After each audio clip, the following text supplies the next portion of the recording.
Hey everyone, my name's Tori, and today I'd like to discuss the topic of male sexuality in relation to eating disorders. Is it a potential risk factor? Is there a difference in the various sexualities? Past research is a pretty good place to start getting some answers. So, first off, let me hit you with some stats. The average age of onset of anorexia in males is approximately 18 and a half years old, and the onset of bulimia is around 20 years old. In terms of displayed behaviors associated with eating disorders, men are more likely to use excessive exercising as their compensatory behavior than women. It has also been stated that in the USA, roughly 20 to 44% of males that are diagnosed with an eating disorder are homosexual. There are a number of theories as to why there has been evidence to support the differences in amongst the male population in terms of sexuality when it comes to eating disorders. One of the proposed theories is the suggestion that homosexual males are striving for a slim, woman-like figure as to attract men. Thusly, it has been suggested they are in a similar mental state and are feeling similar pressures to what women are. The source of this pressure has been suggested to be coming from within their own community. However, this theory in more recent times has been reviewed after further interviews and surveys and has been redirected to propose the opposite, that some men that identify as gay are in actual fact aiming for muscular, masculine figures. However, they are still showing symptoms of the various eating disorders. There was a study conducted in 2003 by Christine Yolande and Marika Teigman, which used these theories as a basis for their research. The two scoped in on the homosexual male's experience with eating disorders and self-image. 108 men and women participated in the study, with 65 of the 85 men identifying as homosexual. It should be noted, however, that 2 of the male participants identified as bisexual and their responses were included in the findings.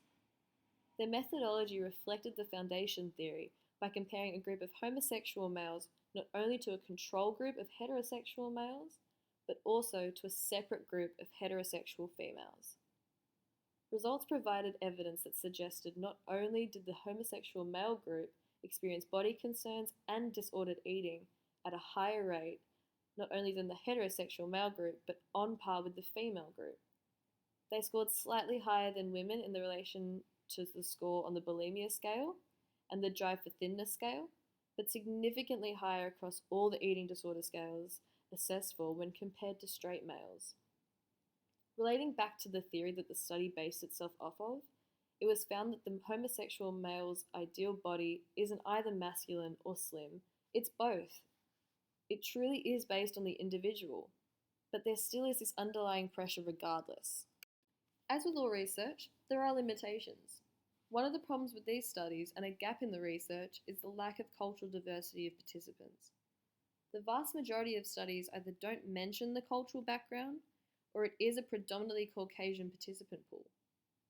Religion is also another element of an individual's background that influences them holistically.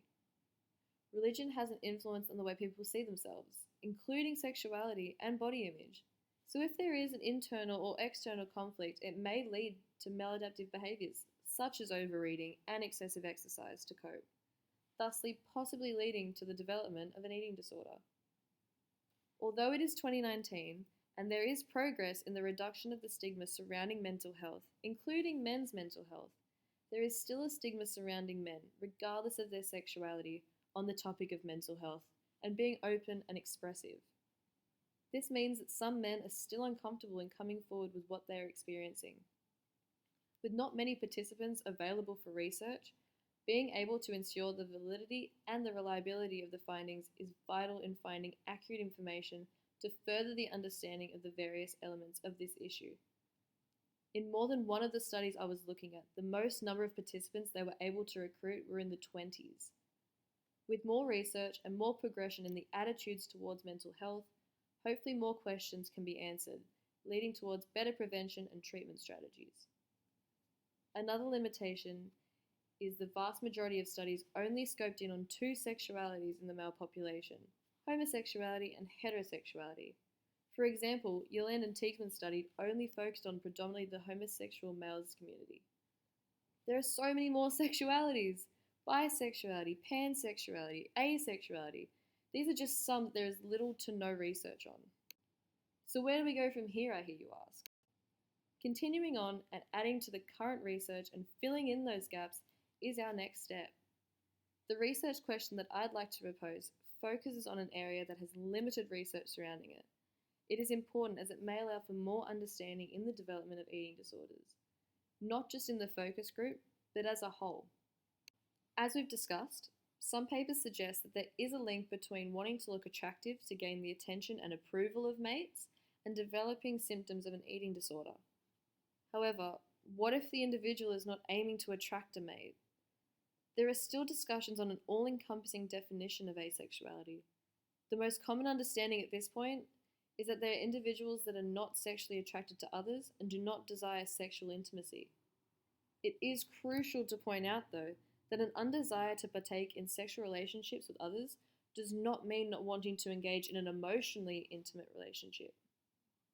However, as they are not focused on the physical attraction, does that make them less susceptible to eating disorders?